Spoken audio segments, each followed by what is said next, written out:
Al-Iman TV, sarana penyubur keimanan. Bismillah. Assalamualaikum warahmatullahi wabarakatuh.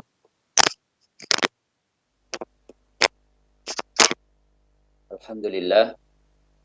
Wassalatu wassalamu ala rasulillah wa ala alihi wa sahbihi wa man walah. Waba'id.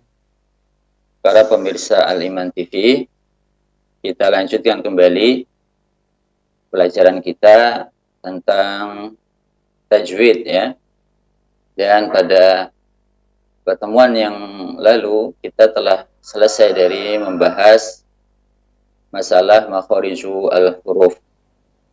Sekarang kita pindah pada pembahasan selanjutnya, yaitu tentang sifat al-huruf. Ini merupakan pembahasan yang sangat penting juga dalam ilmu tajwid. Di samping makharijul huruf, ada sifat huruf ya, yang merupakan salah satu pembahasan inti dalam ilmu tajwid. Apa makna sifat al-huruf? Sifatu al-huruf, sifat itu jamak ya. Sifat jamak dari kata sifah. Dalam bahasa kita pun maknanya juga sifat. Sifat maknanya dalam bahasa kita diterjemahkan dengan sifat juga. Kalau kita ingin menyebutkan pengertian dari sifat secara bahasa ya, mungkin kita bisa katakan sifat itu adalah ciri atau tanda yang dengannya sesuatu itu dikenali. Ya, sifat merupakan ciri atau tanda yang dengannya sesuatu itu dikenali. Seperti orang tinggi, kecil, besar, gemuk, kurus, putih, hitam, dan seterusnya. Ya, dengan sifat-sifat tersebut orang tersebut dikenali, atau benda itu dikenali. Ini kalau kaitannya dengan orang atau dengan benda. Tapi kalau dengan huruf seperti apa? Dan bagaimana maknanya sifat al-huruf? Ya. Sifat al-huruf secara istilah maknanya adalah cara pengucapan kita terhadap huruf tersebut. Ya. Cara pengucapan kita terhadap huruf tersebut. Kalau makharijul huruf adalah letak keluarnya suatu huruf. Dari mana huruf itu keluar. Tapi kalau sifat huruf adalah bagaimana cara pengucapannya. Terkadang suatu huruf itu sama makhrajnya. Ya, terkadang makhrajnya sama, namun cara pengucapannya beda, sehingga suara yang keluar pun akhirnya beda.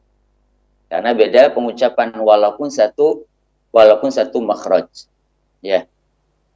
Jadi yang membedakan suara masing-masing huruf itu ada dua hal.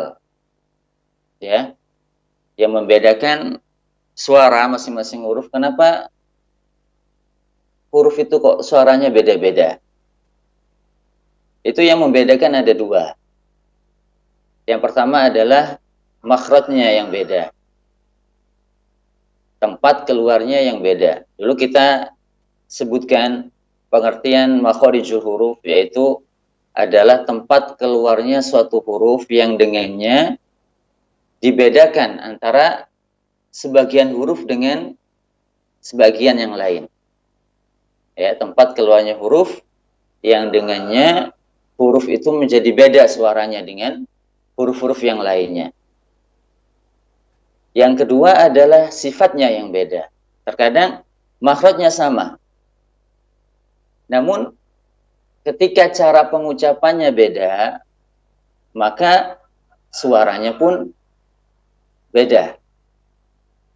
Misalkan ta dengan to, huruf ta dengan huruf to.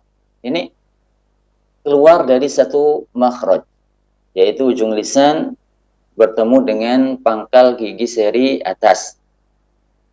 Namun, kenapa ketika kita mengucapkan ta dan to ini suara yang terdengar kok beda, padahal makhrajnya sama? Jawabnya adalah karena cara pengucapannya yang beda. Ya, kalau ta kita mengucapkannya dengan tidak menaikkan pangkal lisan kita ke atas.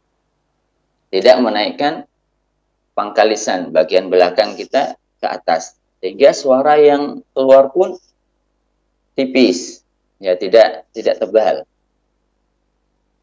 Yang mana ini dikenal dengan sifat istifal. Sifat istifal, ya. Adapun ketika mengucapkan to, pangkal lisan kita itu naik ke atas. Ya, lisan bagian belakang itu naik ke atas, sehingga suara yang keluar pun menjadi tebal. Yang mana ini dikenal dengan isti'la, sifat isti'la.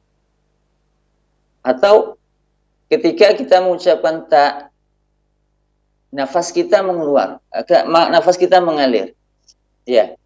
Kita mengalirkan nafas kita bersamaan dengan ketika kita mengucapkan huruf ta, at, misalkan, ya. Sehingga inilah yang dinamakan dengan sifat hamas. Itu mengalirnya nafas ketika mengucapkan suatu huruf. Adapun ketika mengucapkan to, kita tahan nafas kita. Nafas kita tidak mengalir. Ya, sehingga ini pun beda. Bisa membuat perbedaan antara kedua huruf ini. Padahal makhrajnya sama. Ya. Jadi kita ulang, yang membuat huruf itu beda suaranya antara satu dengan yang lain adalah dua hal, atau salah satu antara dua hal, atau keduanya, yaitu makhrajnya yang beda, atau kalau makhrajnya sama, maka sifatnya yang beda. Karena itulah di awal kita sampaikan pembahasan tentang sifat al-huruf ini merupakan salah satu pembahasan yang sangat penting dalam ilmu tajwid, karena dengannya huruf-huruf itu bisa dibedakan antara yang satu dengan yang lainnya. Ya. Jadi mana sifatul huruf? Kita ulang. Makna sifat al-huruf adalah cara mengucapkan suatu huruf yang dengannya masing-masing huruf itu bisa dibedakan. Yang dengannya suara sebagian huruf itu berbeda dengan sebagian yang lainnya. Baik. Sifat huruf ini ada dua macam. Ya, sifat huruf itu ada dua macam secara umum, ada dua macam. Yang pertama adalah sifat lazimah. Sifat lazimah sesuai dengan namanya, lazimah itu kalau dalam arti bahasanya adalah yang selalu menyertai, yang terus-menerus ada. Itu lazimah. Maka sifat lazimah maknanya adalah sifat yang senantiasa ada pada suatu huruf pada setiap keadaannya. Ya, selalu ada pada setiap huruf, ya, dengan berbagai keadaannya. Sama saja huruf tersebut dalam keadaan berharokat atau dalam keadaan sukun, ya, atau dalam keadaan tasydid, maka sifat ini akan selalu ada pada huruf tersebut. Nah, sehingga dikatakan lazimah, selalu menyertai. Kemudian yang kedua adalah kebalikannya. Kalau tadi sifat lazimah itu sifat yang selalu ada, Maka sifat yang kedua ini adalah sifat yang sewaktu-waktu ada. Ya. Sifat yang kondisional. Tergantung keadaannya. Kadang ada, kadang tidak ada. Ya. Terkadang ketika dalam harokat tertentu sifat ini muncul, dan dalam harokat yang lain sifat ini tidak muncul. Ya. Terkadang dalam keadaan berharokat ada, namun ketika keadaan tidak ada, kan? Ketika dalam keadaan berharokat tidak ada, dan ketika dalam keadaan sukun muncul sifat ini. Nah, sifat ini dikenal dengan nama sifat aridah, sifat yang kondisional, sifat yang sewaktu-waktu ada pada suatu huruf. Ya, ini pembagian sifatul huruf secara umum.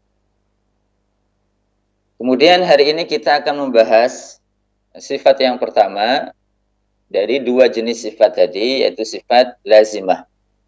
Sifat huruf yang selalu ada pada huruf tersebut.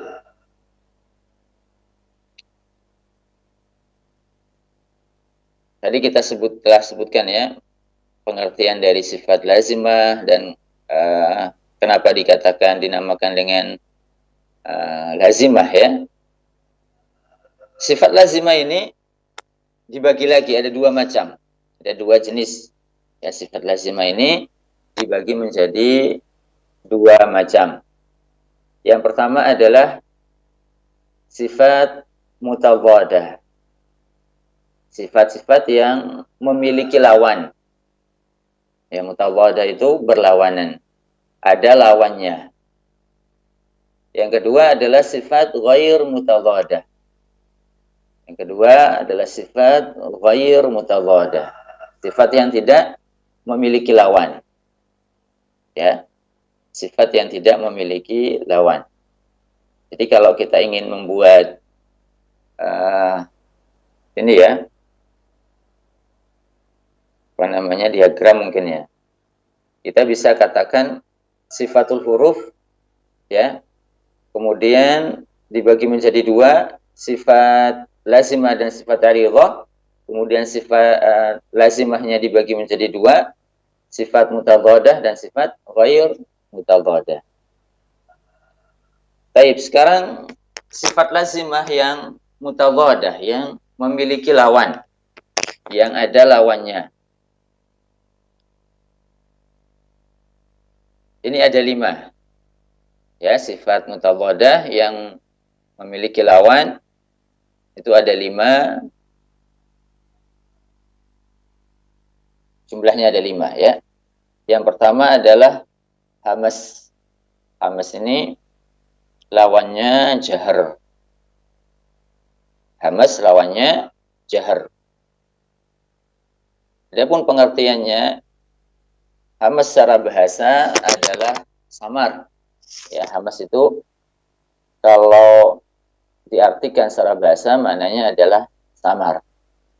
Dalam surat Thaha, Allah Subhanahu wa taala berfirman, yauma idzin yattabi'una ad-da'iya la iwajalah wa khasha'atil aswatu lirrahman fala tasma'u illa hamsa. Pada hari kiamat kelak manusia akan mengikuti seorang penyeru dari kalangan malaikat. Ya, karena kelak akan ada malaikat yang menyeru, yang mengumpulkan manusia di padang mahsyar, ya, semuanya ikut arahan dari sang penyeru tersebut. Wa khasha'atil aswatu lirrahman fala tasma'u illa hamsa. Dan semua suara itu tunduk terhadap Ar-Rahman. Fala tasma'u illa hamsa. Dan engkau tidak akan mendengar pada hari tersebut suara kecuali suara hamas. Suara yang pelan, suara yang samar. Saking takutnya kepada Ar-Rahman, Allah Subhanahu wa taala. Jadi hamas secara bahasa maknanya adalah samar, pelan, ya, lemah, itu hamas. Adapun secara istilah maknanya adalah mengalirnya nafas. Secara istilah maknanya adalah mengalirnya nafas. Ini kalau kita perhatikan ada sedikit perbedaan makna antara makna istilah dengan makna bahasa. Ya, ada pada kalimat hamas ini. Kalau secara bahasa tadi artinya samar, tapi secara istilah adalah mengalirnya nafas. Ya. Pada umumnya pengertian secara bahasa dan istilah itu akan sangat berkaitan dan akan ada kesamaan yang erat. Ya. Ada kesamaan yang erat. Seperti tadi yang kita katakan sifat lazimah. Apa makna lazimah? Lazimah secara bahasa terus menerus. Ya, selalu ada. Dan secara istilah pun maknanya juga demikian. Selalu ada, sifat yang selalu ada. Jadi umumnya pengertian secara istilah itu sangat berkaitan erat maknanya dengan pengertian secara bahasa. Namun kalau kita perhatikan pada kalimat hamas ini, ya, ada sedikit perbedaan. Ya, antara pengertian, ada perbedaan antara pengertian hamas secara istilah dengan pengertian hamas secara bahasa. Jadi kalau secara bahasa maknanya samar, namun secara istilah ternyata maknanya adalah mengalirnya nafas. Ya, mengalirnya nafas ketika mengucapkan suatu huruf. Ya. Apa sih huruf-hurufnya? Huruf-hurufnya adalah ada 10 huruf yang memiliki sifat hamas ini, ada 10 jumlahnya. Nah, kalau secara urutan hijaiyah, ya, adalah ta, ha, kho, sin, shin, sod, fa, kaf, dan ha. Ini huruf-huruf hamas secara urutan huruf hijaiyah. Ya, kita ulang, ta, kemudian fa, kemudian ha, kemudian kho, kemudian sin, dan shin, sod, fa, kaf, dan ha. Huruf-huruf ini terkumpul dalam satu ungkapan, satu bait, ya. Ini baitnya disebutkan oleh Imam Al-Jazari dalam kitab Manzumahnya, ya. Mahmusuha fahathahu syakhsun sakat. Mahmusuha fahathahu syakhsun sakat. Fahathahu syakhsun sakat. Ini lebih memudahkan bagi kita untuk mengingat. Ya, kalau kita hafal bait ini, kita akan mudah mengingat, oh, huruf hamas itu ini. Fahathahu syakhsun sakat. Fahatha, ha, shin, kho, sad, sin, kaf, dan ta. Ya. Coba kita lihat. Seperti apa mengalirnya 10 huruf ini. Ya. Akan lebih jelas sifat hamas ini tampak ketika 10 huruf ini dalam keadaan sukun. Dalam keadaan berharokat pun sebenarnya 10 huruf ini ada, karena dia adalah kan lazimah yang selalu menyertai. Namun akan lebih tampak lagi, ya, sifat hamasnya ketika 10 huruf ini dalam keadaan sukun. Misalkan tadi fa, af. Nah, ada nafas yang mengalir, af. Ash. Ya, shin, ash. Nafas mengalir, as. Ini juga ada nafas yang mengalir, ak. Ya, ak. Suara kaf ada nafasnya yang mengalir, at. Ini juga demikian. Demikian juga huruf-huruf yang lainnya, ya, dari 10 huruf ini. Taib ini pengertian dari sifat hamas dan huruf-hurufnya. Jadi ketika kita mengucapkan 10 huruf ini, ketika membaca Al-Quran, ya, dan mengucapkan 10 huruf ini, harus kita mengalirkan nafas kita. Tidak boleh nafasnya tertahan, atau tidak benar, atau tidak tepat. tidak tepat ketika nafas kita itu tertahan ketika mengucapkan salah satu di antara 10 huruf ini. Ya, misalkan ta, at, ada nafas yang mengalir. Di antara kesalahan yang sering terjadi adalah dia tidak mengalirkan nafas ketika mengucapkan huruf ta, at. Hanya sekedar mensukunkannya. At, tidak ada nafas yang mengalir. Dan ini termasuk kesalahan dalam tajwid. Ya, dalam ilmu tajwid ini termasuk suatu kesalahan. Ak juga demikian ak. Banyak yang mengucapannya tanpa disertai hamas. Ak, ak. Ya, ak. Jadinya jahar. Jadi malah lawannya hamas jadinya. Menjadi jahar, bukan menjadi hamas. Ya, ak. Dia tidak menghamaskannya. Ya. Nah, ini yang perlu diperhatikan ya. Setelah kita tahu sifat-sifat suatu huruf, kita praktekkan. Jika membaca Al-Quran, kita praktekkan hal tersebut. Taib, lawan dari hamas adalah jahar. Jahar. Jahar secara bahasa juga lawan dari hamas secara bahasa. Kalau hamas tadi itu samar secara bahasa, maka jahar adalah keras atau nyaring. Lawan dari samar. Ya. Keras atau nyaring. Salat jahar, yaitu salat yang bacaan Al-Qur'annya dibaca dengan keras sehingga dinamakan jahar. Ya. Adapun secara istilah maknanya adalah tertahannya nafas. Ini juga kebalikan. Kalau tadi hamas adalah mengalirnya nafas, maka kalau jahar adalah tertahannya nafas ketika mengucapkan suatu huruf. Ya, karena ketika mengucapkan suatu huruf. Ketika nafas itu tertahan, ya, baik. Huruf-hurufnya ya. Huruf-huruf yang memiliki sifat jahar, maka selain huruf sifat hamas, karena ini kan sifat yang merupakan kebalikan dari sifat hamas.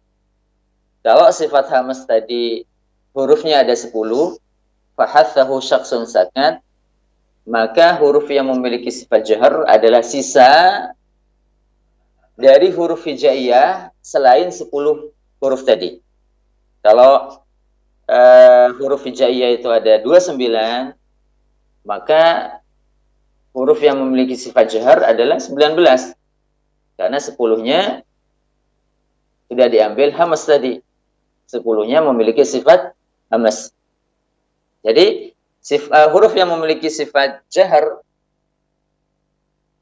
itu ada 19. Sisa dari sifat hamas tadi.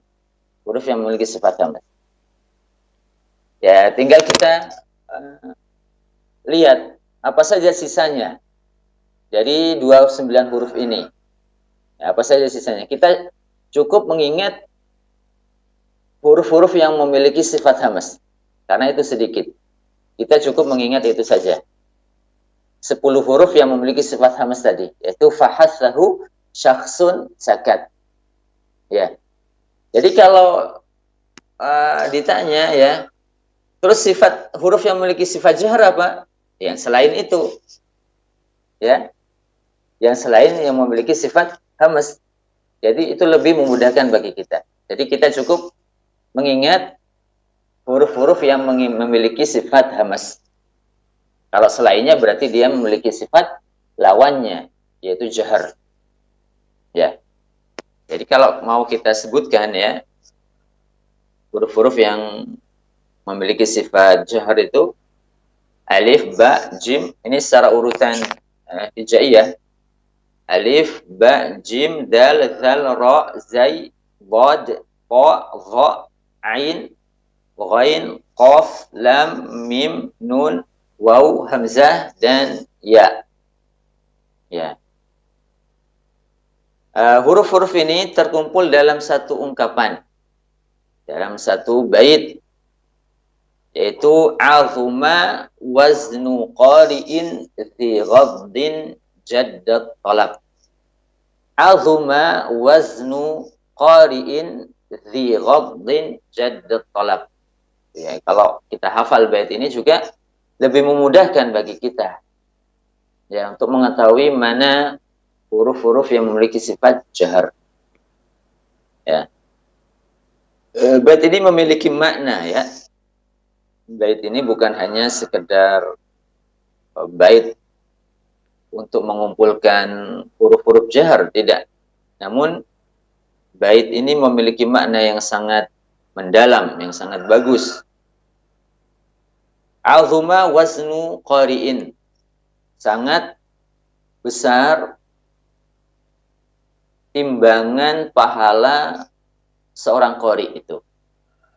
Sangat besar timbangan pahala seorang qari. Dhi ghaddin, yang dia menundukkan pandangannya dari melihat yang diharamkan. Jaddat talab, yang sungguh-sungguh dalam mencari ilmu. Ya, sungguh-sungguh dalam mencari ilmu. Dan tadi juga ada maknanya. Fahathahu syakhsun sakat, itu juga ada maknanya. Fahathahu syakhsun sakat,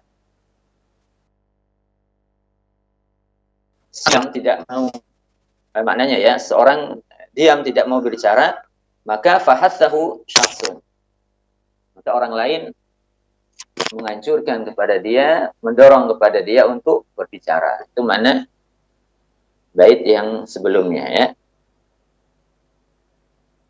Taib, ini sifat yang pertama yang memiliki lawan, hamas lawannya jahar. Kemudian sifat yang kedua ya, syiddah. Syiddah lawannya rokhawah. Ya, syiddah itu lawannya rokhawah. Antara syiddah dan rokhawah ini ada bainiyah.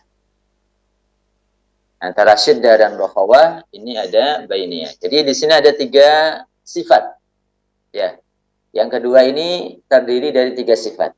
Yang pertama syiddah, lawannya adalah rokhawah. Kemudian antara syiddah dan rokhawah ini ada sifat bainiyah. Ya. Sekarang apa pengertian dari ketiga sifat ini?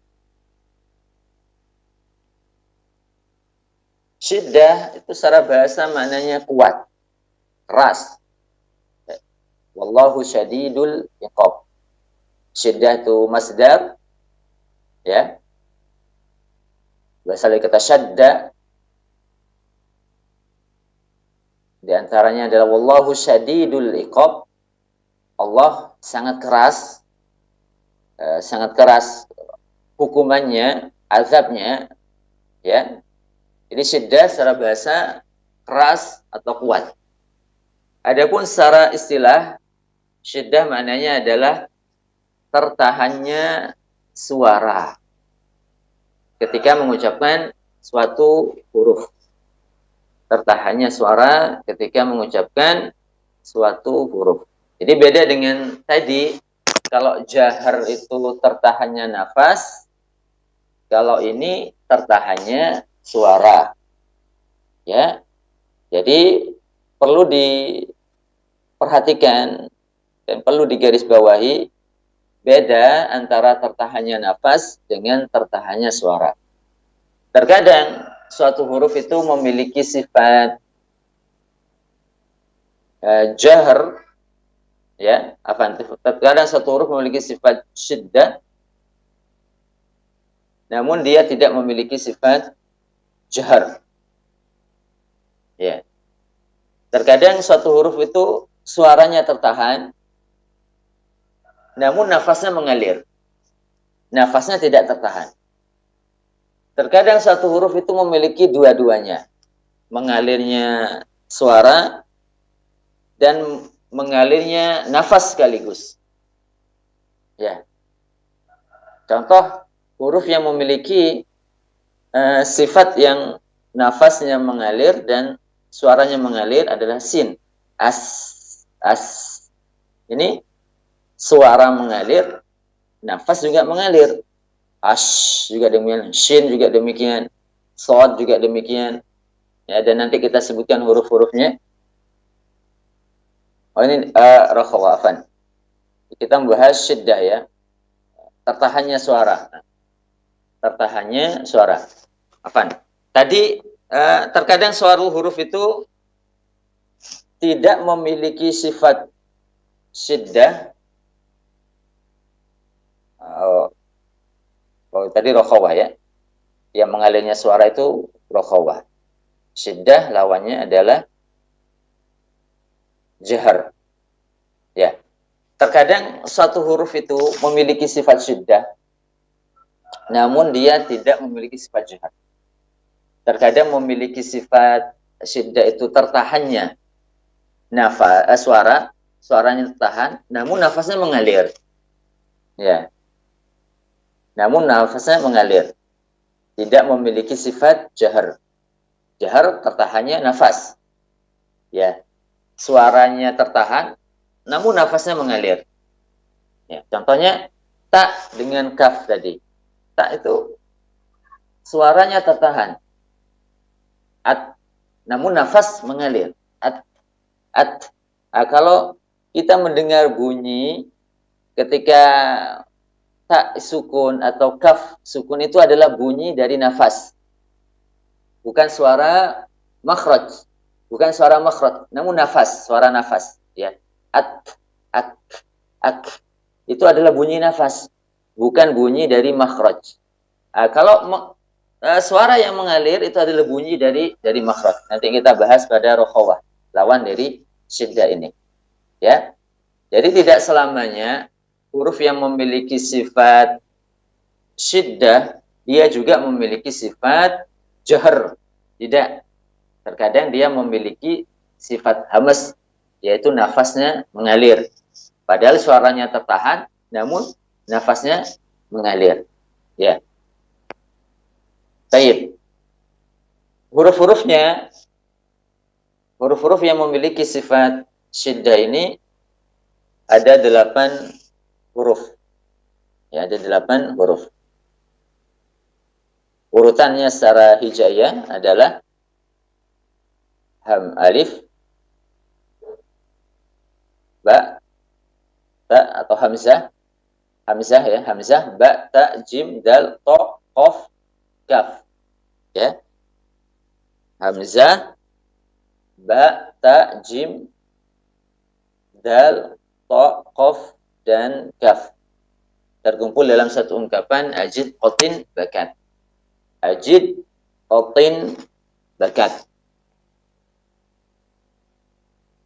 Jadi duha lafzu ajid qatin bakat. Ya. Coba kita praktekkan ini bagaimana ke-8 huruf ini tidak mengalir suaranya ketika kita mengucapkannya. Bagaimana tadi kita sampaikan sifat huruf itu sifat lazimah. Sifat yang selalu ada pada huruf itu akan senantiasa menyertai suatu huruf. Namun akan tampak jelas ketika huruf itu dalam keadaan sukun. Jadi kalau kita mempraktekkan sifat huruf supaya lebih jelas, maka kita ucapkan huruf tersebut dengan mensukunkannya. Kita ucapkan huruf tersebut dengan mensukunkannya. Misalkan hamzah, yuk minun. Ini suaranya tertahan. Yuk minun, tidak yuk tidak bisa demikian. Namun tertahan. Yuk minun, ya, man, ya, ba juga demikian, ab. Nah, ini kok ada suara yang memantul, kasab, kok ada suara yang memantul. Yang memantul itu adalah sifat qalqalah, bukan suara yang mengalir. Suaranya tertahan, namun dia memantul nanti.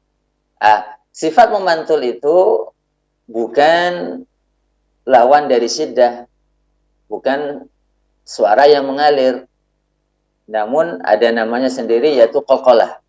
Ya, ab, kasab, watab. Itu adalah qalqalah, bukan suara yang mengalir. Namun ba sendiri suaranya tertahan. Dia syiddah, suaranya tertahan. At ini juga demikian. At, misalnya at, ya. Ini juga tertahan, suaranya tertahan. Kalau ada yang mengatakan, kok ada bunyi yang terjadi setelah tak itu sukun, at. Nah, kita katakan bunyi ini adalah bukan bunyi suara makhraj. Bunyi ini adalah bunyi nafas kita. Yang mana ini namanya adalah hamas tadi. Nafas kita itu nafas yang mengalir, bukan suara makhraj yang mengalir. Ya, itu adalah hamas. Itu adalah hamas, bukan suara yang mengalir. Kalau suara yang mengalir itu istilahnya nanti rokhawah, lawan dari syiddah. Ya. Istilahnya adalah sifat rokhawah yang mana merupakan lawan dari sifat syiddah ini. Jim juga demikian, jim. Aj. Ini syiddah, syiddah. Suaranya tertahan. Kalau ada yang mengatakan itu kok ada suara pantulan, suara pantulan itu adalah qalqalah. Suara qalqalah bukan suara makhraj yang mengalir. Bukan suara makhraj yang mengalir. Namun itu adalah suara qalqalah. Bukan suara huruf yang mengalir, ya. Taib. Dal juga demikian. Ad. Ini juga qalqalah, namun dia suaranya tertahan, syiddah. Alqa. Ini juga demikian qalqalah. Alqa. Ak. Ini juga sama dengan ta'ak. Kalau bunyi yang mengalir itu adalah bunyi nafas. Bukan bunyi suara huruf ini. Bukan bunyi dari suara kaf, namun bunyi dari nafas yang menyertai kaf. Ak. Ya. Jadi kaf ini memiliki sifat syiddah yang mana suaranya tertahan, namun dia memiliki sifat hamas yang mana nafasnya mengalir. Ya. Baik, ini sifat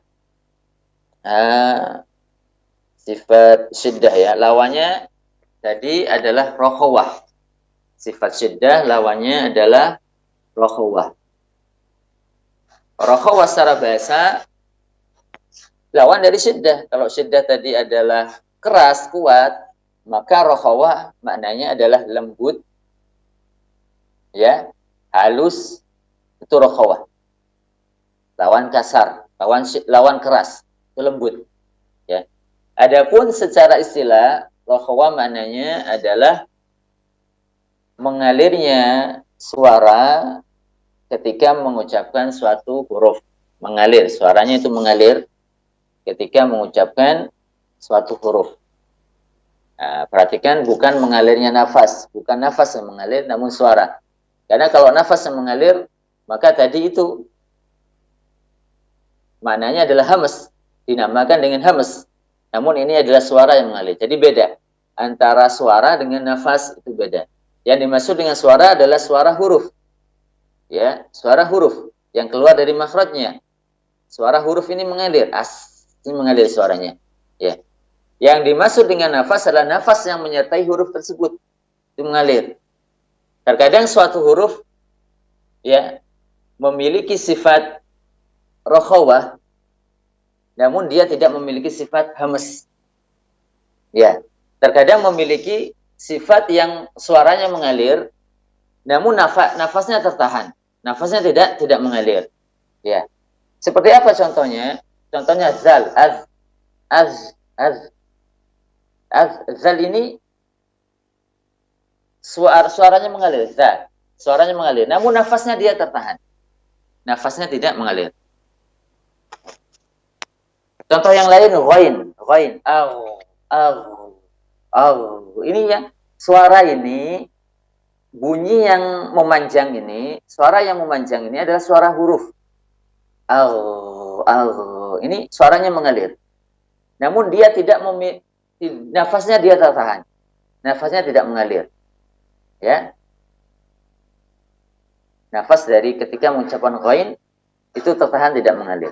Jadi tidak harus ketika suara itu mengalir, nafas juga mengalir. Ya, sama dengan syiddah tadi. Tidak harus ketika suara itu tertahan, nafas juga tertahan, tidak. Ya. Baik. Huruf-huruf yang memiliki sifat rokhawah, ini nanti huruf-hurufnya selain huruf yang memiliki sifat syiddah dan bainiyah. Nah, jadi kita cukup mengingat apa sih huruf-huruf yang memiliki sifat syiddah dan apa huruf-huruf yang memiliki sifat bainiyah. Maka yang selain kedua huruf yang memiliki selain huruf-huruf yang memiliki kedua sifat ini, maka sisanya adalah huruf-huruf yang memiliki sifat rokhawah. Ya, jadi kita cukup mengingat huruf-huruf yang memiliki sifat syiddah dan sifat bainiyah, karena itu lebih memudahkan bagi kita. Baik, nanti sifat huruf-huruf yang memiliki sifat rokhawah ini adalah sisanya ya. Kita bahas huruf-huruf yang memiliki sifat bainiyah. Bainiyah itu secara bahasa maknanya adalah pertengahan. Berasal dari kata baina. Baina itu maknanya pertengahan, antara. Ya. Baina Surabaya wa Jakarta. Artinya pertengahan antara Surabaya dan Jakarta. Jadi kalau di sini disebutkan bainiyah, maknanya adalah pertengahan antara syiddah dengan rokhawah. Ya. Jadi huruf-huruf yang memiliki sifat pertengahan antara syiddah dengan rokhawah. Pertengahan dari sisi apa yang dimaksud pertengahan di sini? Ya. Dari sisi mengalirnya suara dan tertahannya suara. Kalau syiddah itu suaranya tertahan, tidak mengalir. Kalau rokhawah itu suaranya mengalir, maka bainiyah ini antara keduanya. Bainiyah ini suaranya tidak tertahan sebagaimana tertahannya suara syiddah, juga tidak mengalir sebagaimana mengalirnya suara bainiyah. Jadi dia pertengahan. Maksudnya suaranya mengalir sedikit. Mengalir sedikit, tidak panjang sebagaimana rokhawah, juga tidak tertahan sebagaimana syiddah. Ya. Ada aliran suara namun sedikit. Tidak panjang. Ya. Sehingga sifat ini dinamakan bainiyah, antara, pertengahan. Ya. Huruf-hurufnya ro, ain, lam, mim, nun. Ro, ain, lam, mim, nun. Ada 5 hurufnya. Terkumpul dalam satu ungkapan lin Umar. Lin Umar. Ya, lembutlah wahai Umar. Lin Umar. Lam. Kita bahas, kita kupas ini. Bagaimana sih huruf-huruf lin Umar ini kok bisa memiliki sifat bainiyah? Dan contohnya seperti apa? Misalkan ketika kita mengucapkan lam dalam keadaan sukun, ya, dalam keadaan sukun, alhamdu, maka kita harus mengalirkan suara lam namun dengan sedikit, dengan aliran yang sedikit. Suaranya harus mengalir namun sedikit. Alhamdu, tidak dibaca dengan syiddah, tidak dibaca dengan tertahannya suara. Alhamdu. Ini suaranya tertahan, tidak mengalir. Ya. Tidak juga dibuat mengalir yang panjang. Ya, sebagaimana rokhawah, tidak juga demikian. Alhamdu. Ini juga tidak tepat. Namun antara keduanya. Mengalir namun sedikit, tidak lama. Alhamdu. Ya. Nun juga demikian. Nun an'amta. Ada aliran suara namun sedikit. An'amta. Tidak dibaca an'amta. Tidak juga dibaca an'amta. Ini nun dengan mim tadi ya. Nun dan mim. Ain juga demikian. Ain. Na'budu. Ada suara yang mengalir, namun sedikit. Na'budu. Tidak dibaca dengan syiddah. Na'budu. Karena kalau dibaca dengan syiddah, nanti akan mirip dengan suara Hamzah. Hamzah tadi, ya manu. Ya, ini syiddah. Tidak, suaranya tidak mengalir. Ya. Tapi kalau ain, ada suara yang mengalir namun sedikit. Na'budu. Ya, ra juga demikian. Ar-Rahman, Ar-Rahman. Ada suara yang mengalir ketika mengucapkan ra. Jangan sampai suaranya syiddah, terputus. Ar-Rahman. Ini syiddah. Jangan sampai juga suara ra-nya memanjang. Alirannya lama. Ar-Rahman. Ini juga tidak tepat. Namun antara keduanya. Mengalir sedikit, tidak panjang. Ya. Ini suara bainiyah. Jadi suara huruf-huruf yang memiliki sifat bainiyah, lin Umar, ada 5. Lin Umar. Dan huruf-huruf yang memiliki sifat syiddah, ada 8. Ajid, qatin, bakat. Adapun huruf-huruf yang memiliki sifat rakhawa adalah sisa dari huruf-huruf bainiyah dan huruf-huruf syiddah tadi. Baik. Kalau mau kita sebutkan ya, huruf-huruf yang memiliki sifat rakhawa adalah alif, ta, ha, kha, dal, zai, sin, shin, sad, dad, gha, ghain, fa, waw, ha, ya. Terkumpul dalam satu ungkapan, khudh, ghassin, ghassa, hawzin, fudda, syausin, zi, tahin. Nah, baik, mungkin kita cukupkan sampai di sini ya. Pembahasan kita mengenai sifat al-huruf. Ya, kita sudah mengambil pembahasan 2 sifat dari sifat lazimah yang mutadhadah. Sifat lazimah yang mutadhadah yaitu sifat yang senantiasa ada pada huruf dan dia memiliki lawan, dan kita sudah membahas 2 sifat di antara sifat-sifat mutadhadah ini, dan insyaallah pada pertemuan selanjutnya kita akan membahas sisanya. Jadi ada sisa 3 huruf yang mutadhadah yang memiliki lawan ya. Baik. Dukung channel kami dengan like, subscribe, dan aktifkan notifikasi agar kamu tidak ketinggalan video-video menarik lainnya.